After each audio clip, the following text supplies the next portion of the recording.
पवित्र बाहुड़ा यात्रा उपलक्षे आपणमानंकु समस्तंकु मोर हार्दिक शुभेच्छा एवं शुभकामना। बंधु माने 15 जुलाई 2024 अर्थात आसंता काली हेउछि पवित्र बाहुड़ा यात्रा। तेबे एही बाहुड़ा यात्रा ठारू बदली जीव एही 6 गोटी राशिंकर भाग्य। एमानंकर भाग्य चमकीबाकु जाउछि। प्रभु जगन्नाथଙ୍କ कृपारू एमानंकर समस्त समस्या दूर हेबाकु जाउछि। एमानंकर अचानक भावरे धन प्राप्तिर जोग खोली जाउछि। एमानंकर दुखर दिन एबे शेष हेबाकु जाउछि। एही बाहुड़ा यात्रा ठारू एही 6 गोटी राशि हेबाकु जाउछन्ति भाग्यशाली। ज्योतिष शास्त्र अनुसार एही 6 गोटी राशि जो मानंकर भाग्य खोलिबाकु जाउछि, जो माने धनशाली हेबाकु जाउछन्ति एवं एही बाहुड़ा यात्रा ठारू ग्रह मानंकर गोचर स्थिति किछि एपरि भावरे बदलिबाकु जाउछि, जहार प्रभाव रे एही राशि गुड़िक धनवान हेबाकु जाउछन्ति। एही 6 गोटी राशि मानंकु प्रभु जगन्नाथ एवं माँ लक्ष्मींकर आशीर्वाद प्राप्ति हेबाकु जाउछि। प्रभु जगन्नाथଙ୍କ कृपारो आपण मानंकु सठिक समय धन लाभ हेबो। आपण सबु ऋण करजरु मुक्त हेबाकु जाउछन्ति। आपणकर सबु कष्ट शेष हेबाकु जाउछि। माँ लक्ष्मींक कृपारू आपणकर जदि विवाह होई नाही तेबे अति शीघ्र विवाह योग मध्य खोलिबाकु जाउछि। आपणकर व्यापार वाणिज्य मध्य उन्नतिर बाट खोली जीवो, जहा द्वारा आपण आपणकर व्यापार वाणिज्य खूब लाभप्रद होई पारिबे।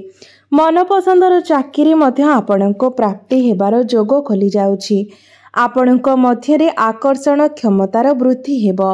आपणको एबेठारु लोकमाने पसंद करिबाकू एवं सम्मान देबाकू लागिबे।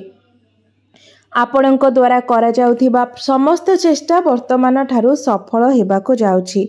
मात्र जेकोसी कार्य आरंभ करिबा पूर्वरु आपण प्रथमे निज गुरुजन मानंक ठारू आशीर्वाद नै कार्य आरंभ करंतु।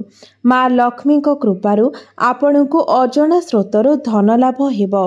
परिवार तरफरु आपणको शुभ खबर मध्य प्राप्ति हेबो। आपण मानंकु दूरयात्रा करिबार सुजोग मध्य मिलिबो। एहा छडा कार्य क्षेत्र रे आपणकर नूतन बंधु सृष्टि हेबे। जदि आपणकर कोर्ट कचेरी मामला लागि रहिछि तेबे राय आपणकर सपक्ष रे जीवो। आपण जययुक्त हेबे एवं आपणको शुभ खबर प्राप्ति हेबो। तेबे आसंतु जानि नेबा सेही राशि गुड़िक विषय रे जो मानंकर भाग्य एही बाहुड़ा यात्रा ठारू बदलिबाकु जाउछि। जो विषय रे आमे माने आलोचना करूछे तो ता पूर्वरु आपण माने भिडियोटी को लाइक करी चैनल टी को सब्सक्राइब करि दियंतु एवं कमेंट बॉक्स रे भक्ति एवं श्रद्धार सहित जय श्री जगन्नाथ जय माँ लक्ष्मी निश्चय लिखंतु। तो बंधु माने प्रथम भाग्यशाली राशिटी हेउछि तुला राशि।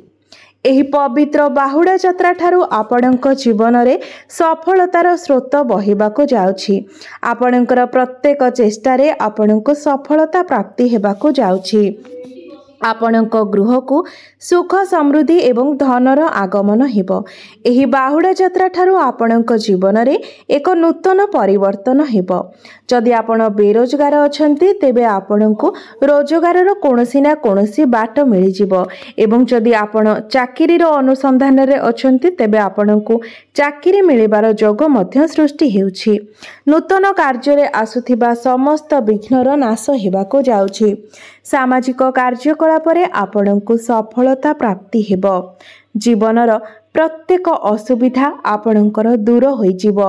आपणक द्वारा जदि काहाकू किछि धन दिया जाइछि एवं सेही धन आपणको मिलि पारु नथिला तो ताहा मध्य आपणको मिलिबो।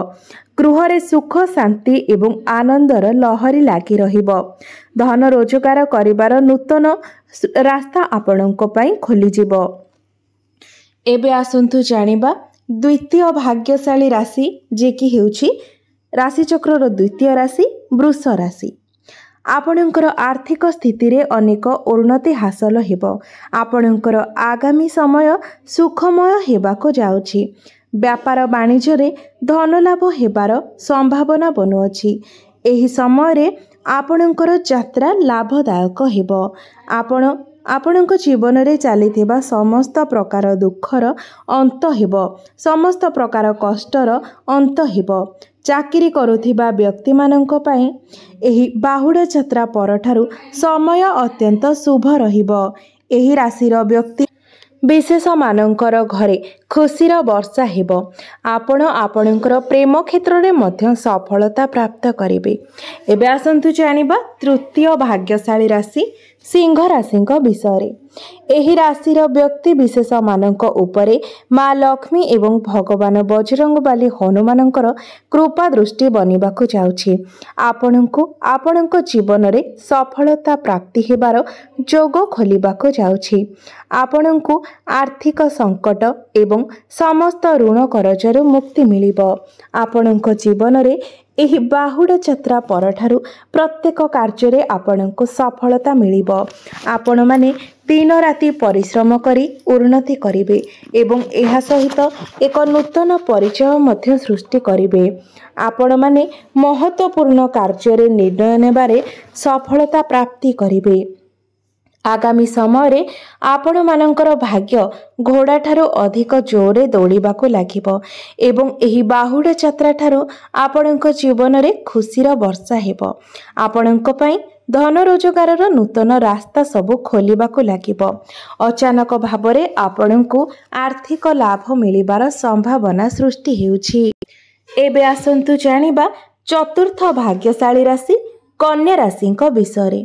ଆପଣଙ୍କର ଗୃହରେ ଏହି ବାହୁଡ଼ା ଯାତ୍ରା ଠାରୁ ସୁଖ ସମୃଦ୍ଧି ଏବଂ ଧନର ଆଗମନ ହେବାକୁ ଯାଉଛି, ଯାହାଫଳରେ ଆପଣଙ୍କର ମାନ ସମ୍ମାନ ବୃଦ୍ଧି ପାଇବ। ସାମାଜିକ ପ୍ରତିଷ୍ଠା ମଧ୍ୟ ବୃଦ୍ଧି ପାଇବ।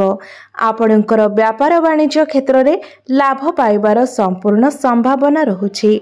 ଚାକିରି କ୍ଷେତ୍ରରେ ଉନ୍ନତିର କୌଣସି ଏକ ବଡ଼ ଖୁସି ଖବର ଆପଣଙ୍କୁ ପ୍ରାପ୍ତି ହୋଇପାରେ। ଧନର ଅପାର ବୃଦ୍ଧି ହେବାର ସମ୍ଭାବନା ରହୁଛି ଏବଂ ଚାକିରିରେ ପଦୋନ୍ନତି ହେବାର ଯୋଗ ମଧ୍ୟ ସୃଷ୍ଟି ହେଉଛି। ଏବେ ଆସନ୍ତୁ ଜାଣିବା ପଞ୍ଚମ ଭାଗ୍ୟଶାଳୀ ରାଶି ମେଷ ରାଶିଙ୍କ ବିଷୟରେ। ପ୍ରଭୁ ଜଗନ୍ନାଥଙ୍କ କୃପାରୁ ଏବଂ ଆଶୀର୍ବାଦରୁ ଏହି ବାହୁଡ଼ା ଯାତ୍ରା ଠାରୁ ଆପଣଙ୍କ ଜୀବନରେ ସମସ୍ତ ପ୍ରକାରର ଖୁସି ଆସିବାକୁ ଯାଉଛି। ଆପଣ ଅତି କଠିନରୁ କଠିନ କାର୍ଯ୍ୟକୁ ମଧ୍ୟ ସହଜରେ ଶେଷ କରି ଆଗକୁ ବଢ଼ି ଚାଲିବେ। ଆପଣଙ୍କର ପ୍ରତ୍ୟେକ ଚେଷ୍ଟାରେ ଆପଣଙ୍କୁ ସଫଳତା ପ୍ରାପ୍ତି ହେବାକୁ ଯାଉଛି। ଆପଣଙ୍କ ଗୃହକୁ ସୁଖ ସମୃଦ୍ଧି ଏବଂ ଧନର ଆଗମନ ହେବ। ଏହି ବାହୁଡ଼ା ଯାତ୍ରା ପରଠାରୁ ଆପଣଙ୍କ ଜୀବନରେ ଏକ ନୂତନ ସକାରାତ୍ମକ ପରିବର୍ତ୍ତନ ହେବ। ଆପଣଙ୍କର ପରିବାରରେ ଏହି ବାହୁଡ଼ା ଯାତ୍ରା ଠାରୁ ଖୁସିର ମାହୋଲ ଲାଗି ରହିବ। କୌଣସି ଶୁଭ ମାଙ୍ଗଳିକ କାର୍ଯ୍ୟର ଆୟୋଜନ ମଧ୍ୟ ହୋଇପାରେ। ଆଗାମୀ ସମୟ ଆପଣଙ୍କ ପାଇଁ ଅତ୍ୟଧିକ ଶୁଭମୟ ହେବାକୁ ଯାଉଛି। ମା ଲକ୍ଷ୍ମୀଙ୍କର ନାମ ନେଇ ଆରମ୍ଭ କରିଥିବା ସମସ୍ତ କାର୍ଯ୍ୟରେ ଆପଣଙ୍କୁ ସଫଳତା ପ୍ରାପ୍ତି ହେବ। ଷଷ୍ଠ ଭାଗ୍ୟଶାଳୀ ରାଶିଟି ହେଉଛି କୁମ୍ଭ ରାଶି।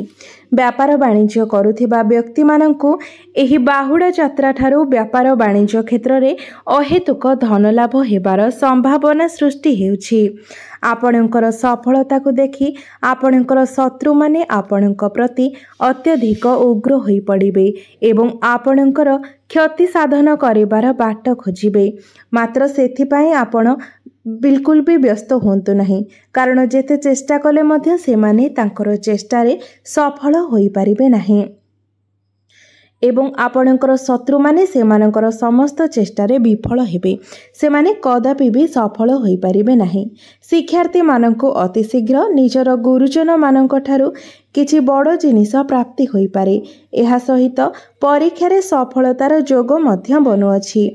ଘର ପରିବାରରେ ଆପଣଙ୍କୁ ଆପଣଙ୍କର ପତ୍ନୀଙ୍କର ସହଯୋଗ ସବୁଠାରୁ ଅଧିକ ପ୍ରାପ୍ତି ହେବ ଏବଂ ସୁଖ ଦୁଃଖରେ ଆପଣଙ୍କର ସ୍ତ୍ରୀ କିମ୍ବା ଆପଣଙ୍କର ସ୍ୱାମୀ ଆପଣଙ୍କର ସାଥୀ ହୋଇ ସବୁ ଦୁଃଖ କଷ୍ଟର ସାଥ ଦେବେ। ମା ଲକ୍ଷ୍ମୀଙ୍କର କୃପା ଦୃଷ୍ଟି ଆପଣଙ୍କର ଏବଂ ଆପଣଙ୍କର ପରିବାର ଉପରେ ଲାଗି ରହିବ। ତ ବନ୍ଧୁମାନେ, ଏମାନେ ଥିଲେ ସେହି 6 ଗୋଟି ଭାଗ୍ୟଶାଳୀ ରାଶି ଯେଉଁମାନଙ୍କର ଭାଗ୍ୟ ଏହି ବାହୁଡ଼ା ଯାତ୍ରା ଠାରୁ ଚମକିବାକୁ ଯାଉଛି। ତ ବନ୍ଧୁମାନେ, ଯଦି ଆପଣମାନଙ୍କର ରାଶି ଏହା ମଧ୍ୟରେ ଥାଏ ତ କମେଣ୍ଟ ବକ୍ସରେ ନିଶ୍ଚୟ ଜଣାଇବେ। ভিডিওটি যদি ভাল লাগিଥାଏ ভিডিওটিକୁ ଲାଇକ୍ କରି ଚ୍ୟାନେଲଟିକୁ ସବସ୍କ୍ରାଇବ୍ କରିଦେବେ ଏବଂ କମେଣ୍ଟ ବକ୍ସରେ ଜୟ ଶ୍ରୀ ଜଗନ୍ନାଥ ଜୟ ମା ଲକ୍ଷ୍ମୀ ନିଶ୍ଚୟ ଲେଖିବେ।